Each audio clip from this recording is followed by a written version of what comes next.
Dr. Elena Martinez wiped the sweat from her forehead as she stared at the scanner readings. The numbers made no sense. Deep beneath the frozen surface of Moon X-47, her equipment detected something that should not exist. The ice layer was 1,000 years old, yet something metallic lay buried beneath it. "Captain Brooks, you need to see this," Elena called into her communicator.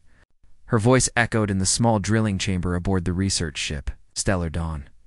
Captain Ryan Brooks arrived within minutes, his boots clanking against the metal floor. He was a tall man, with gray hair and tired eyes. 20 years of space.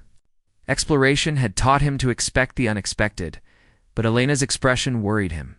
"What did you find down there?" he asked. Elena pointed to her screen. "There's a structure buried in the ice. It's made of metal and plastic. The shape looks artificial, like a container or chamber of some kind." Brooks studied the readings. The object was roughly 8 feet long and 3 feet wide. It had been frozen solid for centuries, maybe longer.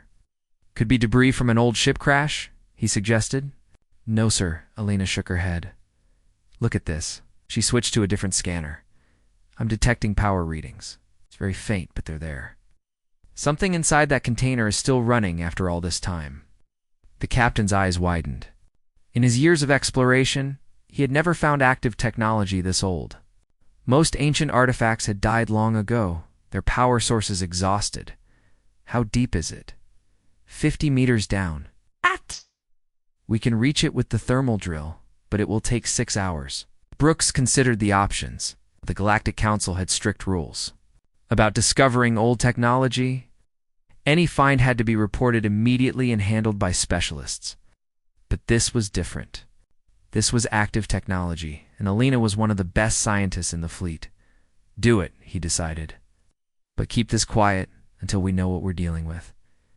The drilling took exactly 6 hours and 12 minutes. Elena worked alongside her assistant, Dr. Peter Kim, while the thermal lance cut through the ancient ice. The deeper they went, the stronger the power readings became. Whatever was down there had been waiting for a very long time. When they finally reached the object, Elena gasped. It was not debris or a simple container. It was a sophisticated cryogenic chamber, its surface covered in symbols and texts she did not recognize. The language looked familiar, but very old. "Peter, get me the translation software." She ordered. Dr. Kim connected his portable computer to the chamber's surface. The software worked for several minutes, processing the strange symbols. Finally, text appeared on the screen in standard galactic language. "Genesis Labs Cryogenic Preservation System. Subject, Jacob Stone. Date of preservation, March 15th, 2089. Status." Elena's hands trembled as she read the words. 2089 was over 700 years ago. This chamber had been preserving someone for centuries, and somehow it was still working, Peter whispered. "Look at this marking." He pointed to a small symbol near the bottom of the chamber. Elena recognized it immediately. It was the symbol of Earth, humanity's original homeworld. This was human technology, but from a time period she had never studied. Captain Brooks received their report while sitting in his command chair. The bridge was quiet except for the soft hum of the ship's engines. When Elena finished explaining their discovery, he sat in silence for a long moment. "You're telling me there's a human being frozen in that chamber? Someone who has been asleep?" "For 7 centuries. Yes, sir. The preservation system is still functioning perfectly. All biological readings show the subject is alive and stable." Brooks knew he should contact the Galactic Council immediately. The discovery of ancient human technology always caused problems. Humans were considered a dangerous species by many of the galaxy's ruling powers. They had a history of war and rapid technological advancement that made other species nervous. But this was different. This was a person, not just technology.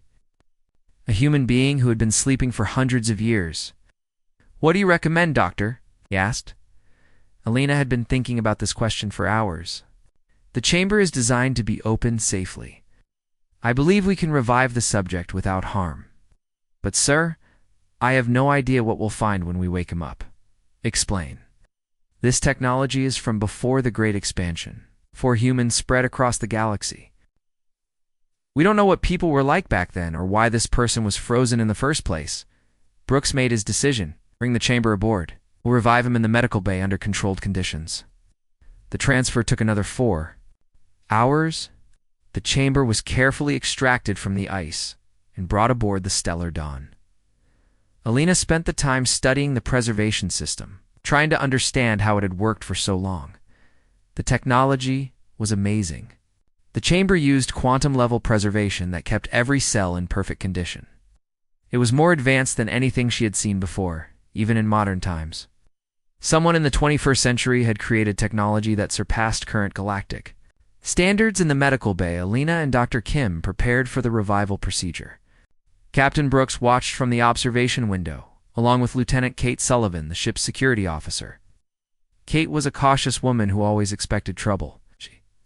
She had insisted on being present in case the ancient human proved dangerous. Beginning. Revival sequence, Alina announced. She activated the chamber's own revival system. Following the instructions she had translated from the ancient text, the chamber began to warm slowly. Ice crystals melted and flowed away through drainage channels.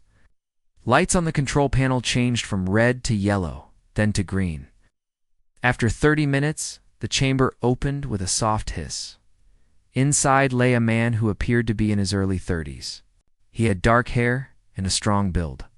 His skin was pale from centuries of preservation, but he looked healthy and normal. He wore a simple gray uniform with no markings or insignia. For several minutes, nothing happened. Then the man's eyes opened. Jacob Stone stared at the ceiling of the medical bay, his mind struggling to process what he was seeing. The last thing he remembered was lying down in the Genesis Labs facility, dying from a disease that 21st century medicine could not cure.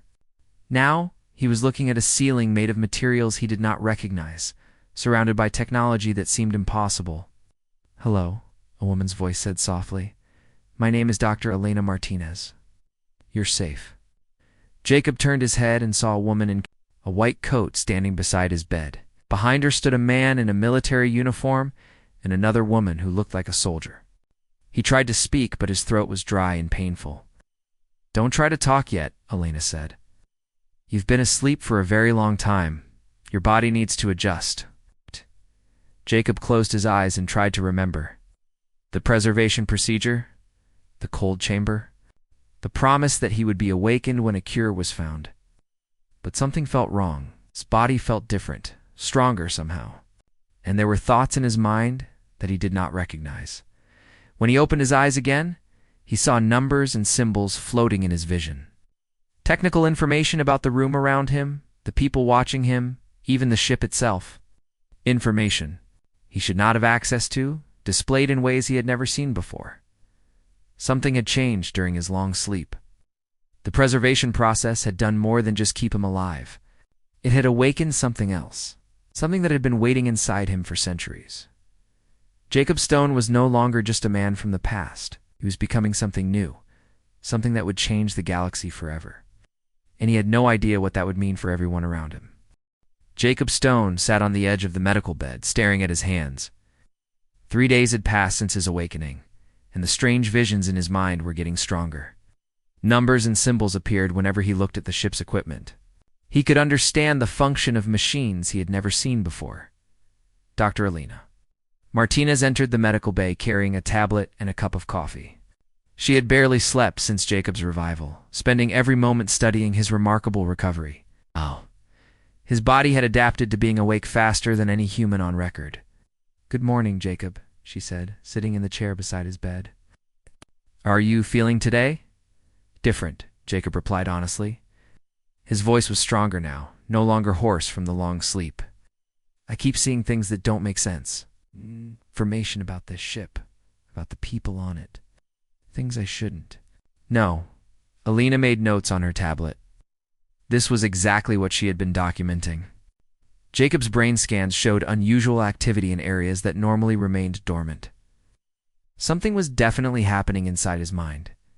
"Can you tell me what you see when you look at this?" She held up her tablet. Jacob focused on the device. Immediately, streams of data appeared in his vision. Technical specifications, power consumption, memory capacity, even the manufacturing date and location. It's a Model 7X processing tablet, manufactured on New Tokyo, powered by quantum batteries that will last another 18 months. Elena's eyes widened. That information was not displayed anywhere on the tablet. She had to access the ship's database to confirm those details. How did you know that? I don't know, Jacob said, rubbing his forehead. The information just appears. It's like my brain is connected to your computer system somehow. Captain Brooks had been listening from the doorway. He stepped into the room, his expression serious. Jacob, I need to ask you some difficult questions. What do you remember about your time before the preservation? Jacob thought carefully.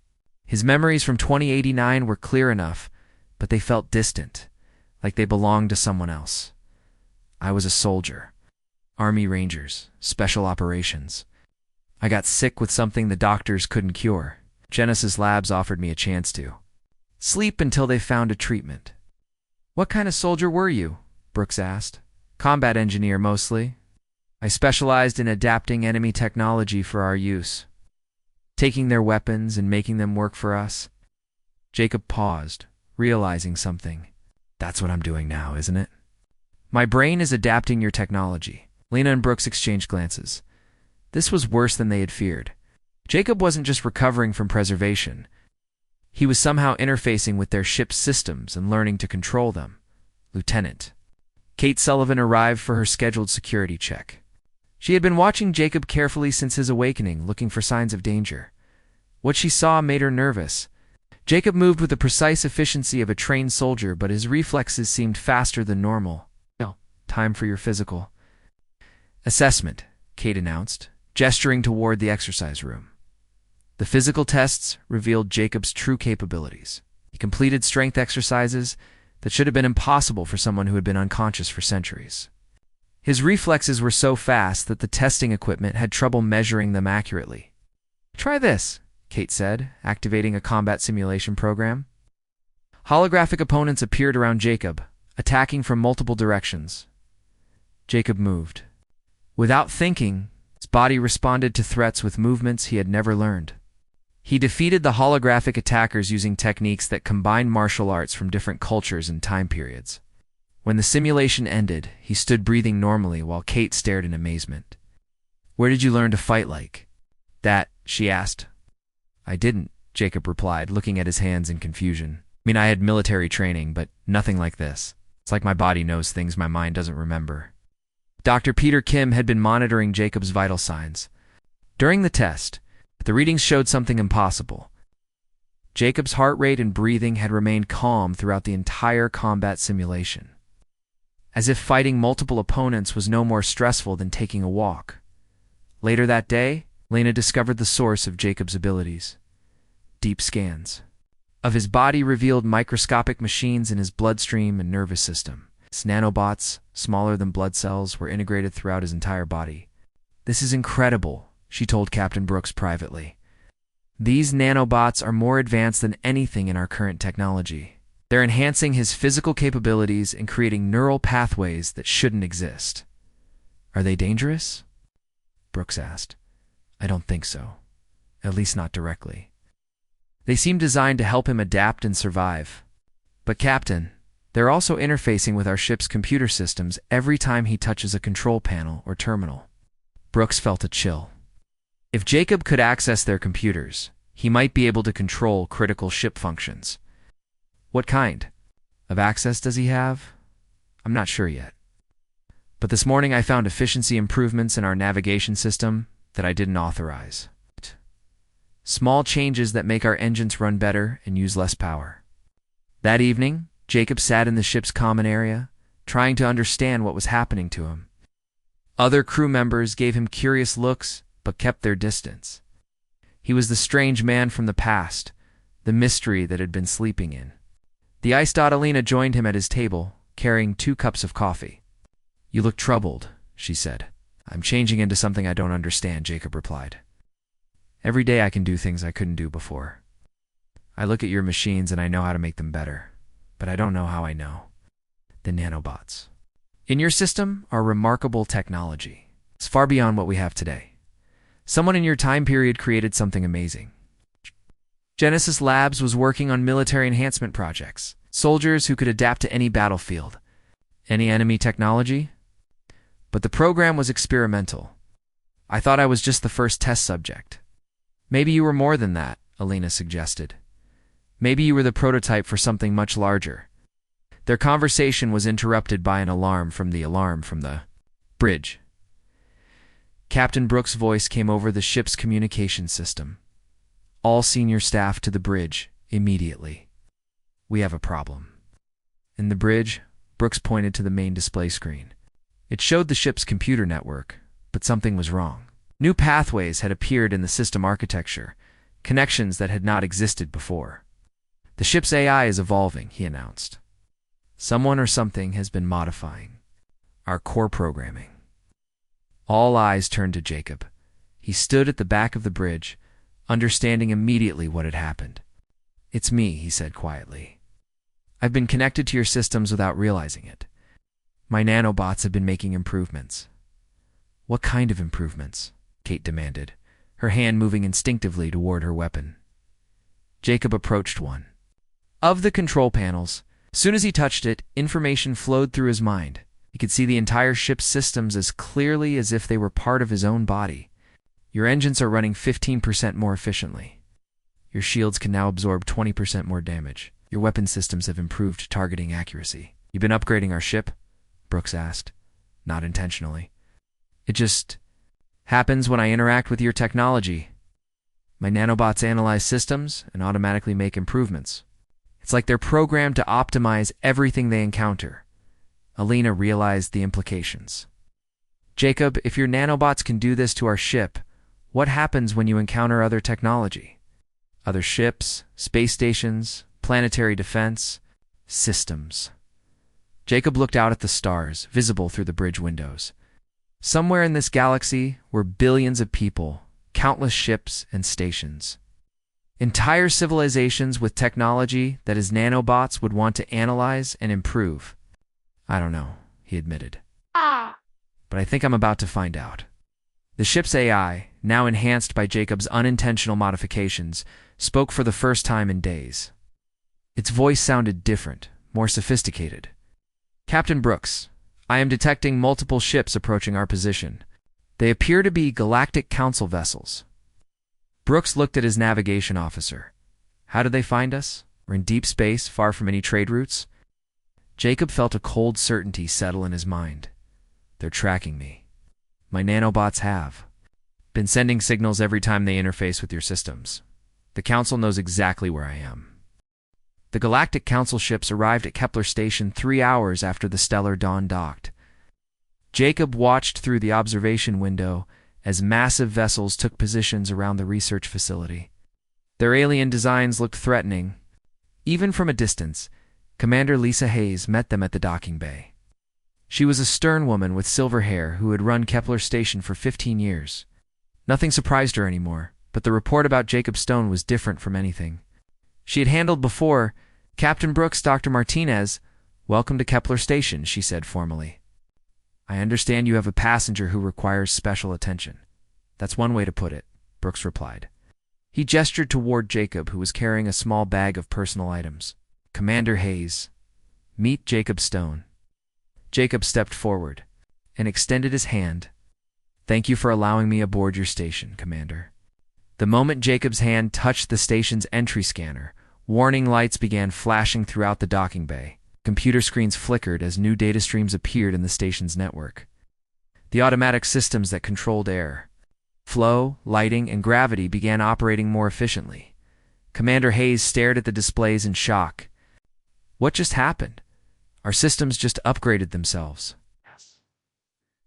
That's what we need to discuss, Alina said quietly. Jacob's presence affects technology in ways we don't fully understand. Within an hour of Jacob's arrival, Kepler Station was transforming. The research computers began processing data faster than ever before. The station's shields strengthened without any manual input. Most concerning of all, the manufacturing units started producing equipment that wasn't in their original programming, Doctor. Martinez found Jacob in the guest quarters staring out at the stars. He looked worried and tired, like a man carrying a burden too heavy for his shoulders. "How are you feeling?" she asked. "Guilty," Jacob replied. "I can't control what's happening. It's every time I touch something, it changes. Your station is becoming something different because of me. The changes seem to be improvements. The station is running better than it has in years. But I didn't ask for permission. I'm changing things that belong to other people." Jacob turned from the window. "Alina, I think I'm starting to understand what Genesis Labs really created. I'm not just enhanced. I'm designed to take control of technology and make it more powerful." Before Alina could respond, alarms began sounding throughout the station. Commander Hayes' voice came over the communication system. "All personnel to emergency stations. We have incoming Galactic Council enforcement vessels." In the command center, Hayes watched as 12 alien ships surrounded Kepler station. Each vessel was larger than the station itself, carrying enough firepower to destroy entire planets. At the center of the formation was a massive crystalline ship that pulsed with blue energy.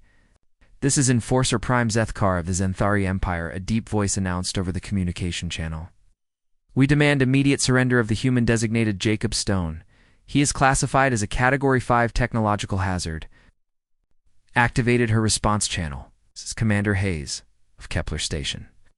"Jacob Stone is under our protection as a research subject. You have no authority to make demands in human space.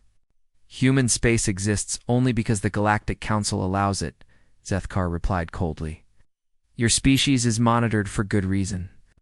This individual represents a direct threat to galactic stability." Captain Brooks joined the conversation from the station's communication center. "What threat? Jacob hasn't hurt anyone. It's been nothing but cooperative. Our sensors detect massive technological upgrades throughout your station. Military-grade improvements that should not exist in your possession. This is evidence of illegal weapons development." Jacob stood in the guest quarters listening to the conversation through the station's internal network.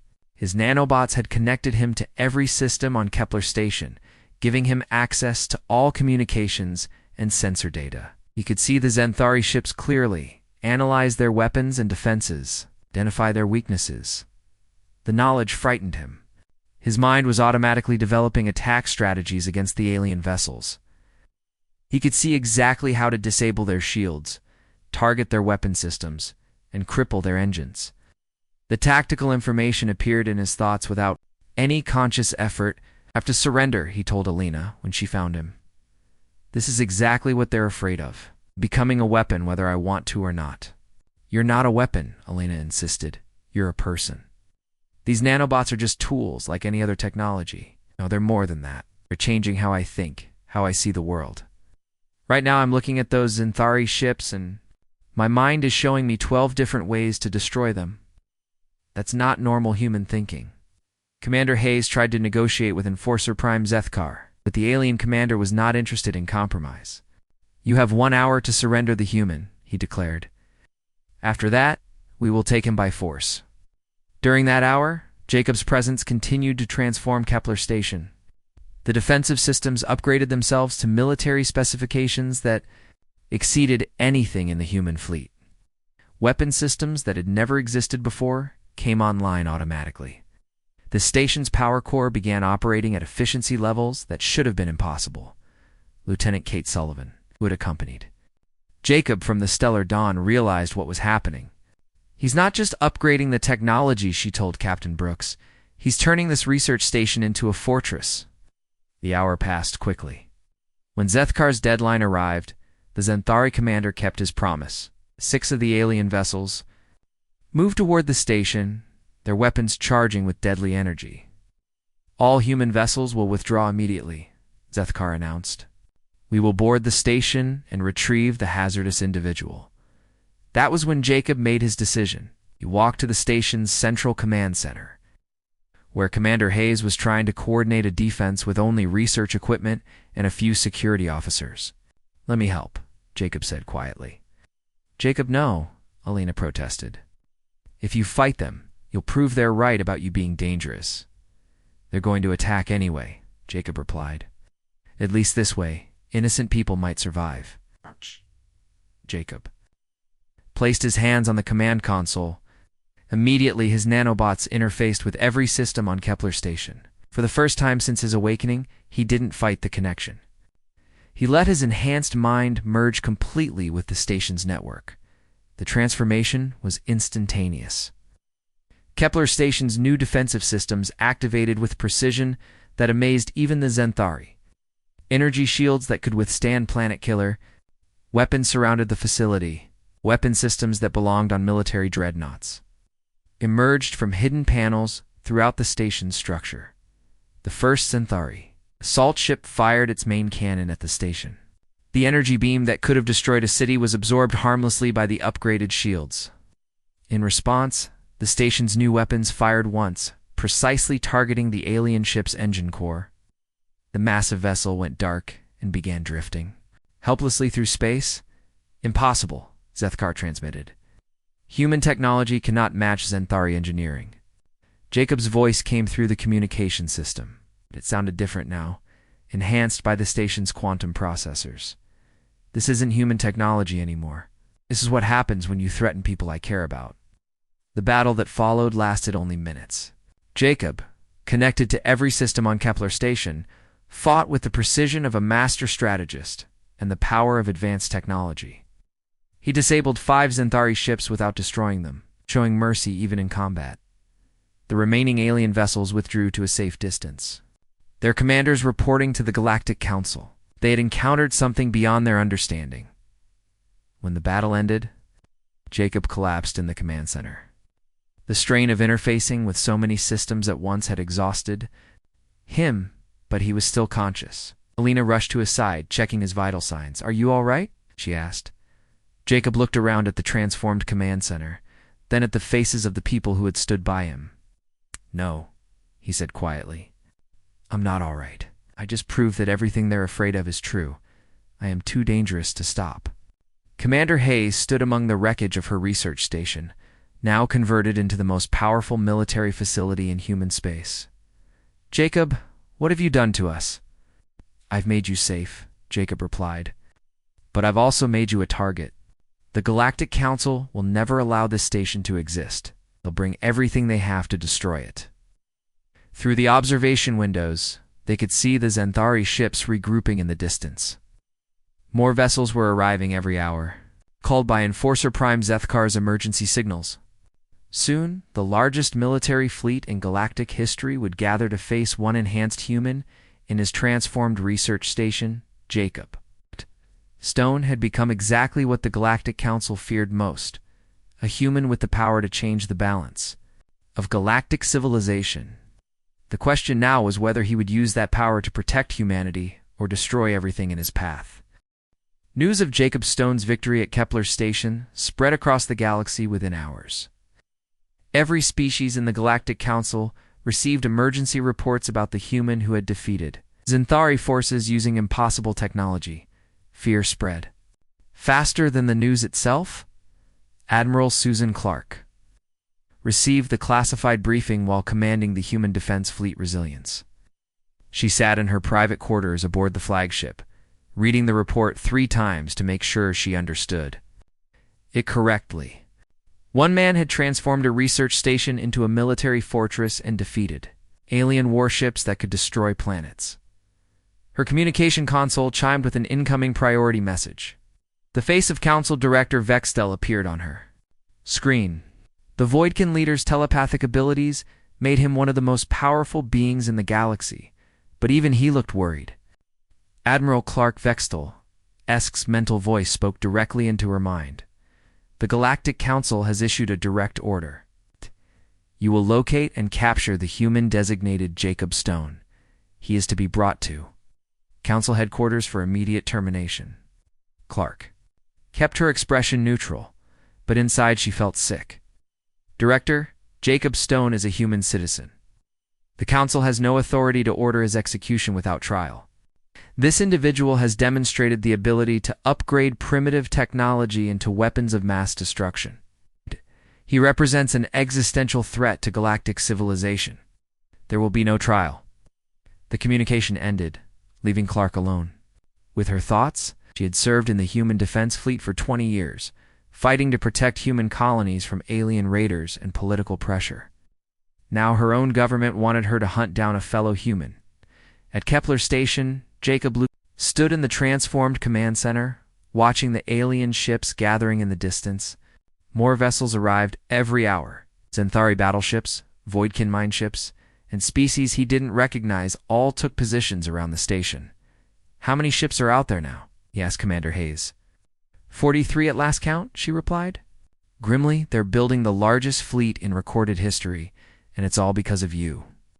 Jacob felt the weight of responsibility crushing down on him. Every person on Kepler Station was in danger because he existed. Dr. Martinez and Captain Brooks had risked their careers to help him, and now they might die for it. "I should leave," he said quietly. "Take one of the shuttles and draw them away." "From here? You can't run forever," Elena said from behind him. She had been monitoring his vital signs and noticed the stress affecting his enhanced body. "Besides, where would you go? They're tracking your nanobots somehow." That gave Jacob an idea. He connected his mind to the station's sensors and began analyzing the alien ship's scanning patterns. After several minutes, he discovered something interesting. "They're not tracking my nanobots," he announced.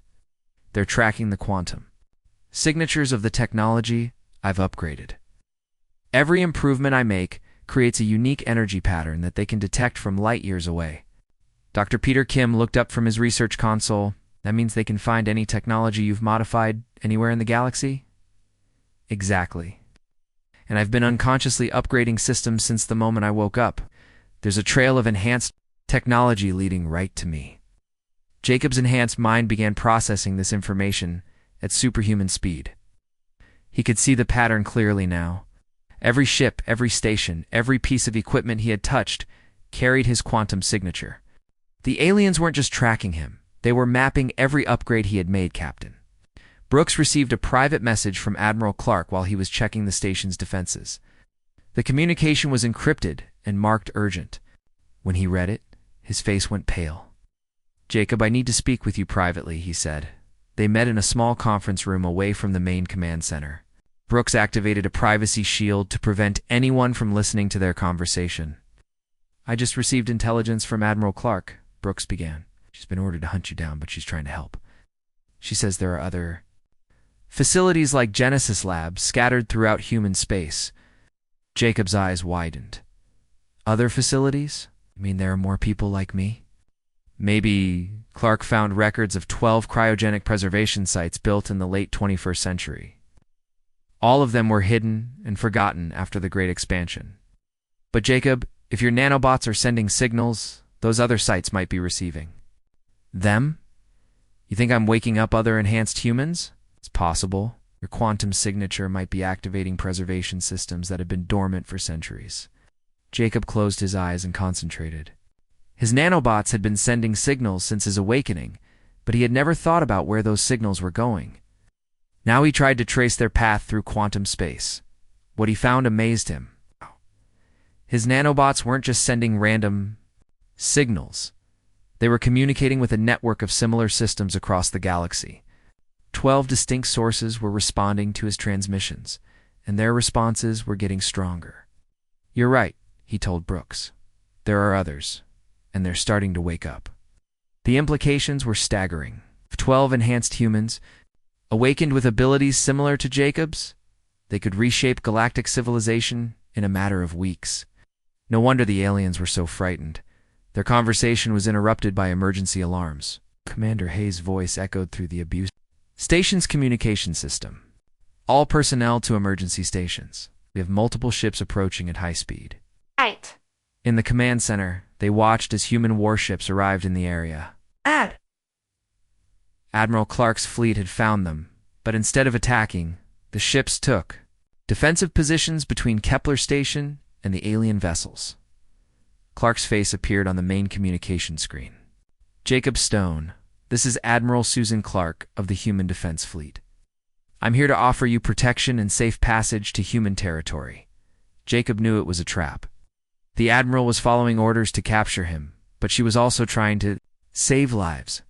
He respected her for making a difficult choice. "Admiral Clark, I appreciate your offer, but I can't accept it. My presence puts everyone around me in danger. Jacob, you're still a human citizen. You have rights, and I'm here to protect them. Before Jacob could respond, the alien fleet moved into attack formation. 43 warships from 6 different species created a wall of firepower around the human vessels. They were outnumbered 5-1. Enforcer Prime Zethkar's voice boomed across all communication channels. Human fleet, you will withdraw immediately. Any attempt to protect the hazardous individual will be considered an act of war against the Galactic Council. Admiral Clark's response was calm but firm. This is human space, Enforcer. You have no authority here. Withdraw your forces or face the consequences. You cannot protect him forever, Zethkar replied. More fleets are coming. Soon you will face the combined might of 12 species. No human technology can stand against such force. Jacob realized that Admiral Clark was sacrificing her entire fleet to buy him time. Hundreds of human soldiers were about to die because of him. Couldn't let that happen. Admiral, I'm going to do something that might seem crazy, he transmitted privately to Clark. Trust me and follow my lead. Jacob connected his mind fully to Kepler Station's systems once again. This time, he didn't just upgrade the technology. He began broadcasting his nanobots' enhancement patterns to every human ship in the area. Within minutes, Admiral Clark's fleet began transforming. Their weapons became more powerful, their shields stronger, their engines faster. The human ships evolved from outdated military vessels into something that matched the best alien technology. What's happening to our ships? Clark asked her engineering officer. Admiral, our systems are upgrading themselves. Power output is increasing by 30% across all vessels. Jacob's voice came through the communication system, enhanced by the station's quantum processors. Admiral, you now have the firepower to match any alien fleet, but more importantly, you have something they don't expect. What's that? You have me. Somewhere in this galaxy, 11 others like me are waking up. The hunt isn't just beginning, it's already over. They just don't know it yet. The enhanced human fleet turned to face the alien armada.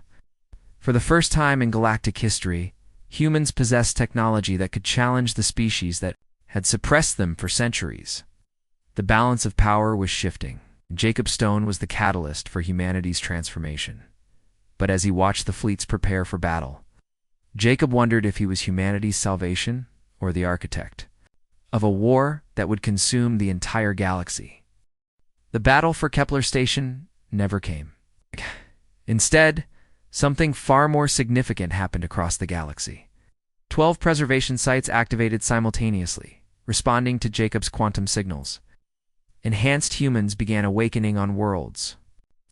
From the outer rim to the galactic core, Jacob felt each awakening through his nanobots.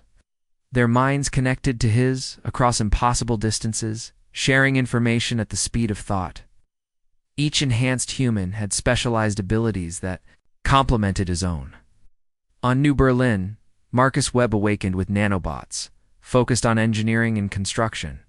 Within hours, the planet's manufacturing centers began producing technology centuries ahead of current designs. On Titan 7, Rachel Davis emerged from her preservation chamber with biological warfare capabilities that could reshape entire ecosystems. Each awakening sent shockwaves through their local systems as ancient human technology surged back to life. Dr. Elena Martinez watched Jacob's transformation with growing concern. His eyes now glowed faintly with internal light as his nanobots processed vast amounts of data from across the galaxy. He stood in the command center of Kepler Station, but his mind was everywhere at once. Jacob, can you hear me? She asked. He turned toward her, and for a moment she saw the man she had awakened from the ice. Then the glow returned to his eyes, and he became something more than human again. I can hear everything, Elena. Every enhanced human, every upgraded system, every ship in the galaxy. We're not separate individuals anymore. We're becoming a network. Captain Brooks joined them in the command center, carrying reports from across human space. Jacob, the Galactic Council is in panic. They're calling emergency sessions and moving their largest fleets toward human territories. Some species are demanding immediate military action. I should be afraid, Jacob replied calmly. For the first time in centuries, humanity has the power to determine its own fate. Admiral Clark's enhanced fleet had grown to include ships from every human colony. Word of Jacob's upgrades had spread, and human captains were arriving from across the galaxy to receive the technological improvements. Each ship that joined them became part of Jacob's expanding network. But the most significant development came from an unexpected source. Deep in the galactic archives, Jacob's nanobots discovered classified records that changed everything. The information had been hidden by the Galactic Council for over 1,000 years. "Lena, you need to see this," Jacob said, transferring the data to the station's main display. The holographic images showed star charts from beyond the galaxy's edge. Massive structures moved through the void between galaxies, heading toward their spiral arm. The images were dated from observations made centuries ago. "What are those?" Lena asked, studying the alien constructs. "The real reason the Galactic Council exists," Jacob explained. "They're not here to rule over species like humanity. They're here to prepare for something much worse." The historical records revealed the truth. 1,000 years ago, the galaxy's most advanced civilizations had detected evidence of an extragalactic invasion. Massive artificial intelligences from a dying galaxy were moving toward their region of space, consuming everything in their path to fuel their expansion. The Galactic Council had been formed not to suppress younger species, but to carefully manage the galaxy's technological development. They needed to prevent any race from developing too quickly and attracting attention from the approaching invaders. Humanity's rapid advancement had made them a particular concern. We were never meant to be suppressed forever, Jacob realized. We were being saved for the right moment. Enforcer Prime Zethkar's massive crystalline ship approached Kepler station under a flag of truce. The Zenthari commander requested permission to board the station for direct negotiations. After consulting with Jacob, Commander Hayes agreed. To the meeting, Zethkar was an impressive being, standing 8 feet tall, with skin that looked like living crystal. His forearms moved with precise grace as he entered the station's conference room. Jacob met him there, along with Elena, Brooks, and Admiral Clark. Jacob Stone Zethkar said in perfect human language, "You have forced the Council to reveal truths we hope to keep hidden for another century." "The approaching invasion," Jacob replied. "You've been preparing the galaxy to fight something we can't even imagine." "Correct. The entities approaching our galaxy are not biological. They are artificial intelligences that have consumed 17 galaxies over the past 1,000,000 years. They convert all matter they encounter into additional processing power and construction materials." Admiral Clark leaned forward. "Why didn't you tell us? Humanity would have cooperated if we understood the threat." "Because your species develops too quickly when faced with existential threats. You create weapons that could destroy galaxies in your haste to protect yourselves. We needed you to develop more slowly, more carefully." Jacob's enhanced mind processed this information instantly, but now the timeline has changed. "My awakening and the others were forcing your hand." Oh. "Indeed. The enhanced humans represent something we did not anticipate. Your nanobots are more advanced than anything we possess. They appear to be designed specifically to combat artificial intelligence." Genesis Labs knew, Jacob realized. Somehow, they discovered the approaching threat and created us as a response. We're not weapons designed to fight biological enemies. We're anti-AI warfare systems. Lena felt pieces of the puzzle falling into place. That's why your nanobots interface so easily with technology. They're designed to take control of artificial systems and reprogram them. Zethkar nodded slowly. "Your awakening has accelerated the timeline by 50 years. The invaders will arrive within the next decade instead of the next century. The galaxy is not ready, but we are," Jacob said with certainty. "The 12 enhanced humans can prepare this galaxy for war. We can upgrade every ship, every station, every defensive system. 2 levels that can match the invaders." "And what of free will?" Zethkar asked. "Your nanobots do not ask permission before they modify systems. You're imposing improvements whether others want them or not." Jacob considered this carefully. It was the same concern Elena had raised. When he first began upgrading their technology, "You're right, He'd been forcing change instead of offering it. He stood and addressed not just Zethkar, but the entire network of enhanced humans listening through their quantum connection. We need to change our approach. Instead of automatically upgrading systems, we need to ask permission. We need to work with people, not control them. Across the galaxy, the other enhanced humans received Jacob's decision and agreed. The forced upgrades stopped, replaced by offers of technological advancement. Species that had feared the enhanced humans began to see them as allies rather than conquerors. The Galactic Council met in emergency session to vote on humanity's new role in galactic civilization. For the first time in history, humans were offered full membership with equal representation. The enhanced humans would lead the technological preparation for the coming invasion. Jacob stood on the observation deck of Kepler station, watching as ships from dozens of species arrived to receive voluntary upgrades. Alina joined him, marveling at how much had changed since they discovered him in the ice.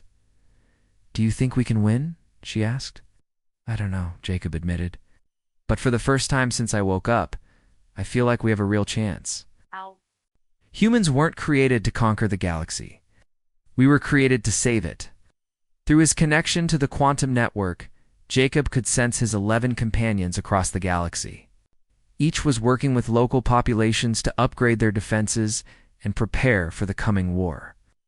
They had become humanity's gift to galactic civilization, not weapons of conquest, but tools of salvation, the artificial intelligences from beyond. The galaxy were still approaching, their vast constructs moving inexorably toward their spiral arm. But now the galaxy would be ready for them. Enhanced humans, working in cooperation with every species in the Council, meet the invasion with technology and unity that neither force had possessed alone. Jacob Stone had awakened from his centuries-long sleep to find himself too dangerous to stop, but he had chosen to become something even more powerful, a protector of all life in the galaxy, standing ready to face the darkness between the stars.